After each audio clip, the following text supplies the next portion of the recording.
Hello and welcome to the show, and I am so excited to introduce today's guest, Emilie Bodoin. Emilie is the CEO of Pure Lithium, and she's also our most recent award winner during our FastMarkets BRM Voltus Award for Battery Supply Chain Excellence. Go Pure Lithium. Go, Emilie. Congratulations. Thank you so much. That's so nice of you. Well, as we head into the discussion, I want to start off with the work that Pure Lithium does and kind of what the aspiration is. Yes, thank you. Well, we are aspiring to really transform the global supply chain by making a battery with lithium metal and vanadium rechargeable next generation lithium metal battery, which is, substantially better than lithium ion for a myriad of reasons that we'll get into, and do it in local supply chains, build really global local supply chains. So for example, you have lithium and vanadium in Canada, you have it in the US, you have it in Saudi Arabia, Australia. Wherever these two things coexist, you have these regional hubs that are building batteries. So it's a very, very, very ambitious project, but eventually the world is going to switch from lithium ion to lithium metal. We've had like 2 batteries in our lifetime commercialized past gigawatt scale, lithium ion and lead acid. So lithium metal has always been called the holy grail of energy storage, and our company was about solving the problems to make it happen. So with lithium metal, when I hear supply chains, particularly localizing supply chains, I think about local regional policy, maybe national policy in some places. Are these tailwinds for you and supporting, when I say you, the industry? Hugely. What's going on there? Hugely. I think COVID kicked off a heightened awareness of supply chains, but also geopolitical tensions. And we're basically in a Cold War right now with tariffs on graphite and every battery material that we would need. But the real reason that we went for all of this was not motivated by that at all. It was motivated by my real passionate desire to get the lithium metal battery to work. And it was really sort of luck that all these other pieces fell into place to make it such a compelling story. Because if I were trying to tell the story in even 2018, I really don't think anyone would have cared very much. Although what we were really trying to do when I started the company was make a really beautiful piece of lithium metal in an electrode form that can go directly into a battery.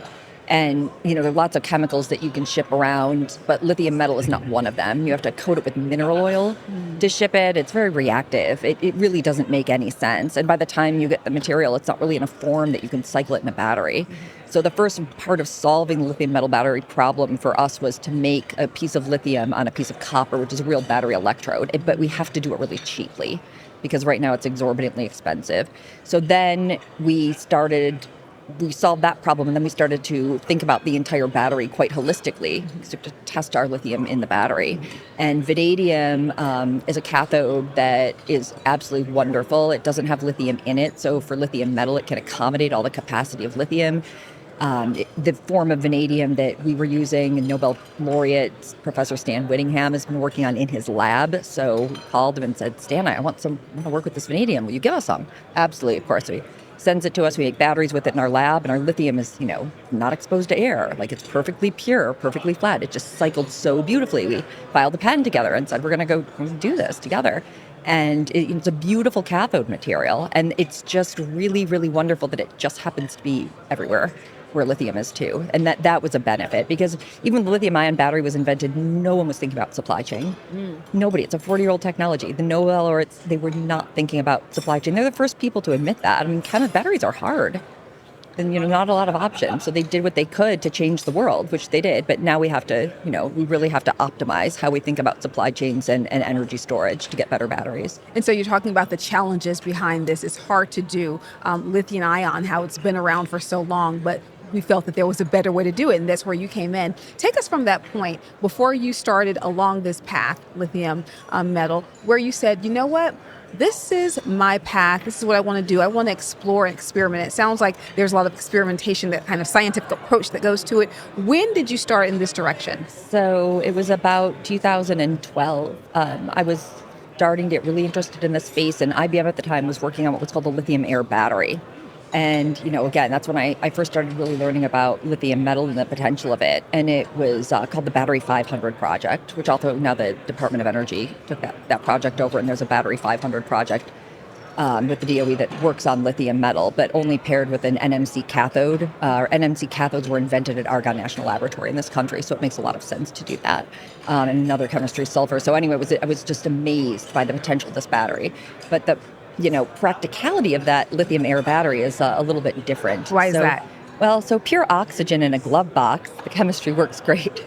Unfortunately, in the world that we live in, the air that we breathe is mostly nitrogen, and lithium and nitrogen react. So air electrodes are very, very difficult in real working environments, but they're, lovely in a glove box, right?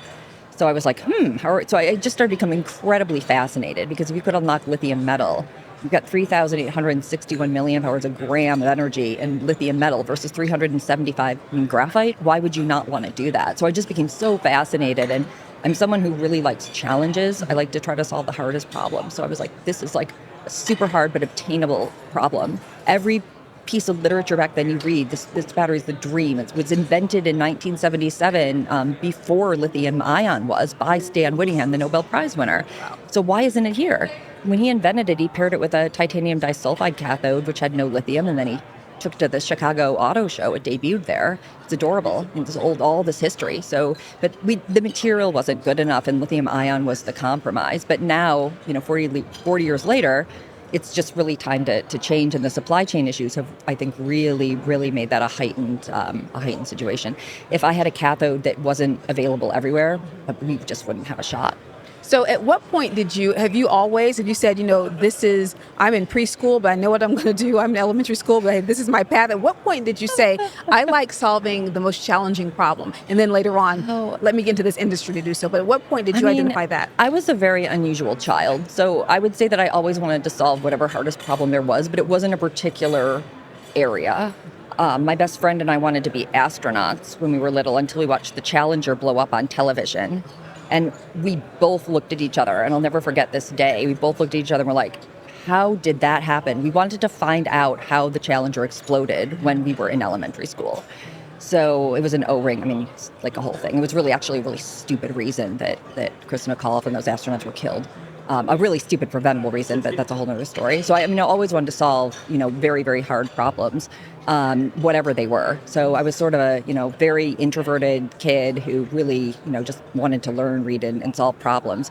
But did I know what I wanted to do when I was a kid? Oh, no. I went through phases like everybody. I wanted to be Madeleine Albright and be a human rights lawyer. I wanted to be a physicist. I thought that would have just been the most fun thing in the world. I also showed horses competitively. So I've done I have a couple different passions, but I didn't really focus on this until definitely later in my career. I'm wondering too, and I love the horses piece. It sounds like you definitely lean toward the more challenging roles. I can't say Madeleine Albright had the easiest job in the world. No. Secretary of State even before that. No. But what about your passions, those things that you do, your work with the horses, those things that you do to perhaps relieve stress, how do those play into your thought process? How do those play into the business world and what you do in the business world? Is there a connection? Okay, that's a wonderful question. And unfortunately, it's not with horses, because I don't have one. I just do it, very occasionally. I haven't ridden like 15 years. Before I went to Iceland with my partner in Scotland, we trotted around those fat, hairy ponies. They're amazing, I love the animals. I really love the animals. But I think that, there are things to do to relax. So I've got this wonderful woman that works for me. She's our director of corporate development, Emilie Bodoin, and there's this exercise class called Reformer Pilates. And we go to this a lot. I mean, she goes more than I do, but I've been doing this for about a year now. And it was something like, I'm not an extracurricular person. I'm more one of those people who's like very focused on one thing. So if it's building the company, that's basically all I'm going to do and think about. But the exercise, it really does translate over. I've actually felt like I'm doing, I feel stronger and like kind of more empowered from this exercise class, which sounds odd. So mentally. There's all the research says you're supposed to exercise, right? I just have an aversion to physical activity. But now that I'm really doing it, I actually do feel a bit of a difference. It's a great mental break, because you really have to focus on moving like this machine around and, like contorting your body in these weird areas, and you can't really think about anything else. So then when you get out of there, your brain is like refreshed and you're ready to go back to work. Wow. I would say. So I don't know. It's interesting. And you mentioned doing this with your head of corporate development. And And so that speaks volumes about how you run and how you lead your organization. I mean, tell me a little bit about the culture within Pure Lithium. So I think I have a wonderful co-founder. His name is Professor Donald Sadoway, and he's been a professor at MIT for 44 years.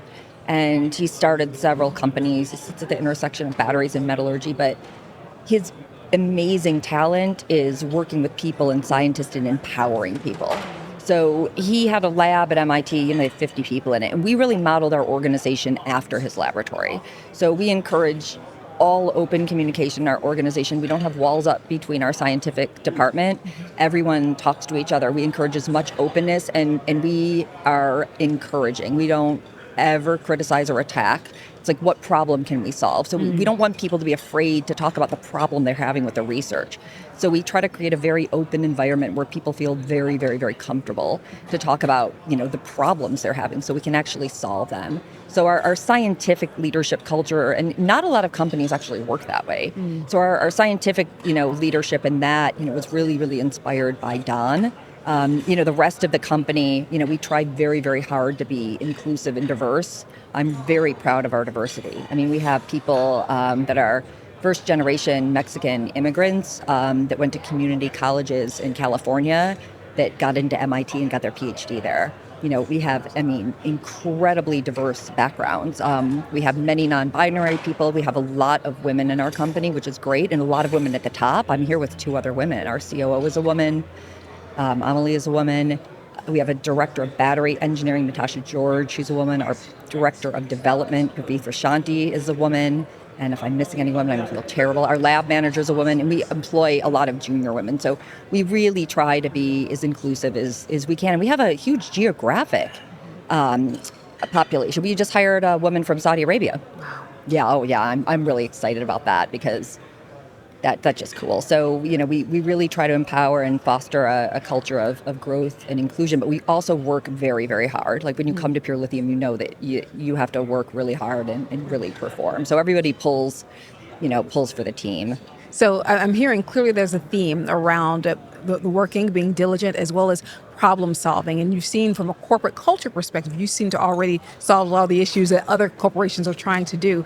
Take us through your thought processes. So when you're solving a problem, whether that's being commercialization, for example, whether that's a problem around technology, what do you think? What are those top questions that you think about in problem solving? Do you have some that can translate into all areas that are your base point, starting point when you're solving a problem? I'm not that disciplined in my analysis. Okay, all right. But generally, I try to think, I try to find the biggest problem. Like, what is the showstopper? What is the go or the go-no point? And then work backward from there, basically. So it's interesting. And I approach everything differently. But I'm somebody who likes to do a lot of thinking. So I like to make sure that I've looked at all of the angles, and I probably overthink some things, but it's kind of better for me than underthinking. So I like to have all of the information and then make a decision. So one of the reasons that I approached making lithium on a piece of copper through brine was very clearly understanding that the price of lithium goes absolutely bonkers, and that's going to affect the price of the battery.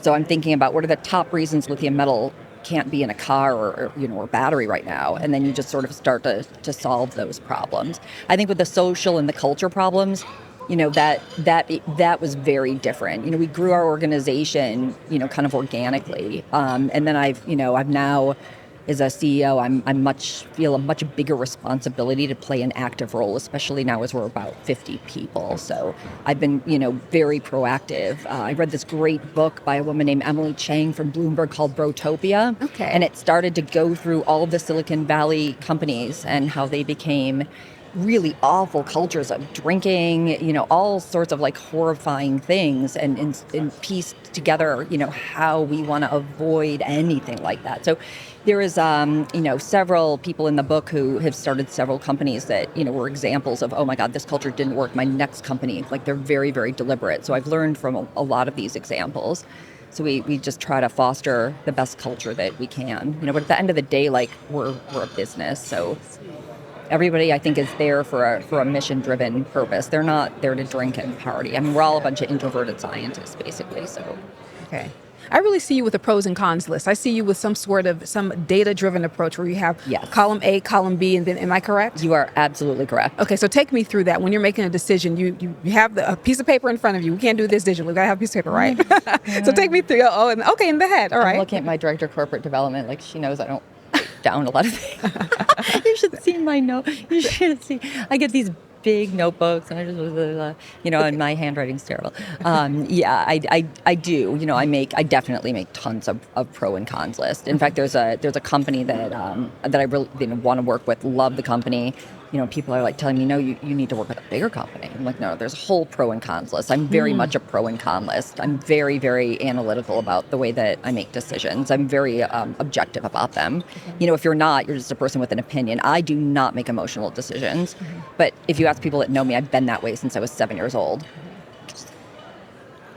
No emotional decisions there. No. Mm-mm. So the pros and cons, we Yeah. understand that. And then when it's time to move, how much data do you need? So we had a conversation with some other folks and said, you know what, if you have 80% of the data, you don't need all 100%, but you can move in. How much data do you need? That is the best question. Thank you for asking. That's a great question. For me, it's just what I need to feel comfortable with. So, I was actually in a situation very recently where I thought that I had all of the data. I had enough information that I was incredibly comfortable. And then in a bunch of documents, something came up, right? But, I don't need all of the data. I just need enough information to feel comfortable, because if you need every little piece of information, you just can't work quickly enough.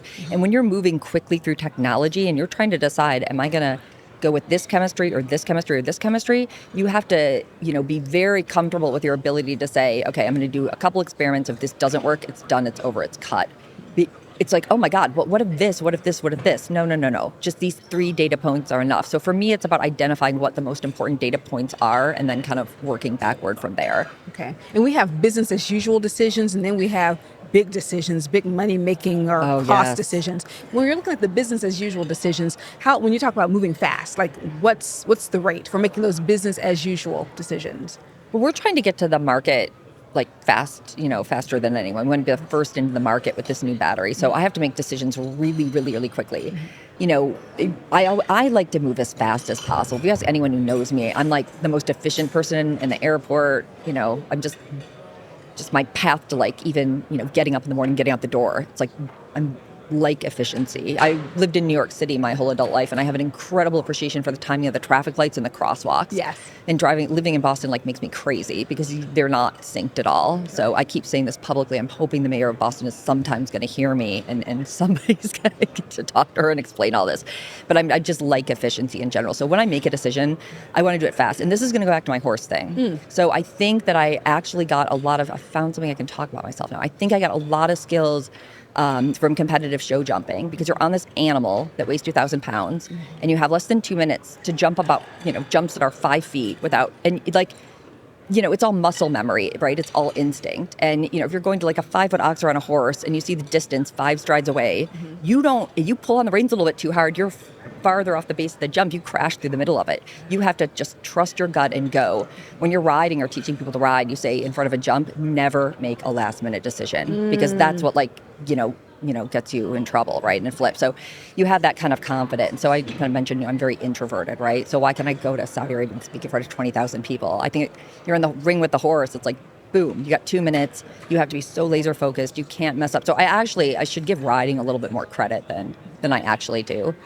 So never making a last minute decision, that means so that translates in terms of having your data, taking a look at it, maybe sleeping on it, thinking about it, and then using the data to make the decision and then moving forward, as opposed to having a change of mind based on emotion. No, it's not driven by data points. Exactly. The jump's looking big and I'm scared, so maybe I pull on the reins, and the horse is like, we're not going to make it if you pull on the reins. It's like, no. Once I'm very committed, like once I make a decision, I want to just execute and go. So I hear you saying, basically you rely on your experience. I have the experience. Don't get shattered by something that seems to be what it's not. But I have the experience, trust the experience. Is that what you're saying? That you trust in? Okay. That's basically it. Okay. What type of, when you look at people who inspire you, when you look at maybe organizations, or it can be real life people, business leaders, innovators, even political leaders, what types of people, or if you have a person specifically, what types of people or what person has inspired you in the past and why? Oh my gosh, there's so many people. I think people that have solved a lot of hard problems inspire me. And I'm inspired by a lot of different people. Like I'm inspired by Paul Romer, the Nobel Prize winning economist, because he wanted to make, put little charter cities, like little miniature Hong Kongs all over the world. And, Hong Kong did more to get China out of abject poverty than any amount of foreign aid, for example. And I just found him to be incredibly, he's very ambitious, and he really inspired me a lot.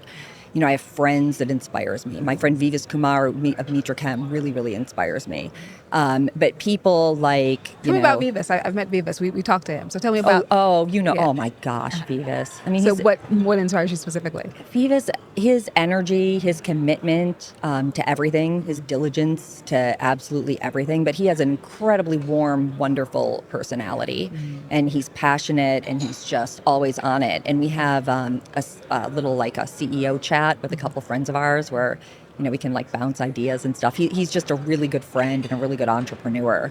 And he's building a great company. It's been great in the space. But like Stan Whittingham, the Nobel Prize winner, hugely, hugely inspiring. I'm very inspired by Michelle Obama. I'm very inspired by Barack Obama. I'm very inspired by Nobel Prize winner Steve Chu, former Secretary of Energy. So I don't know. I'm inspired by a lot of people. And I met Brian Jaskula from the United States Geological Survey yesterday, and it was like a dream come true for me. Like, you have no idea how long I'd wanted to meet him. I get inspired.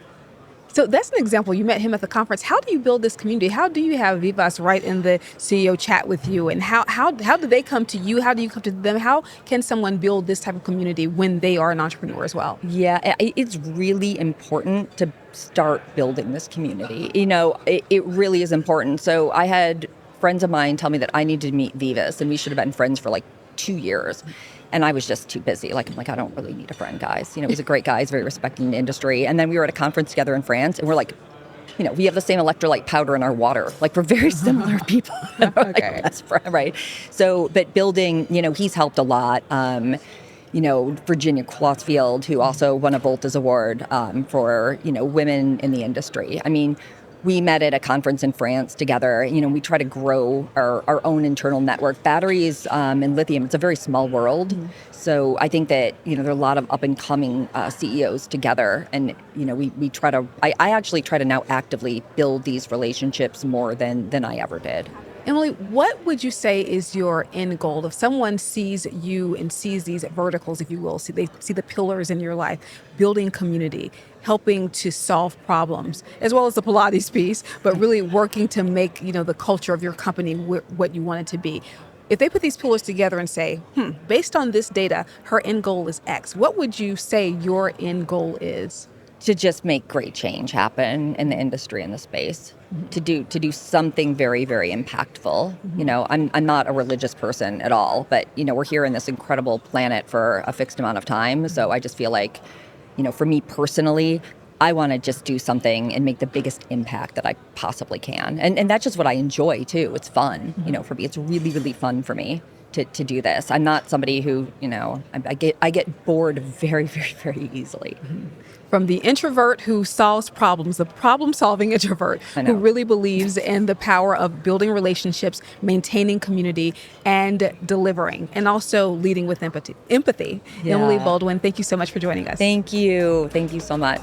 And thank you all for joining us who are live in the live lounge, as well as you all who are joining us via the recording.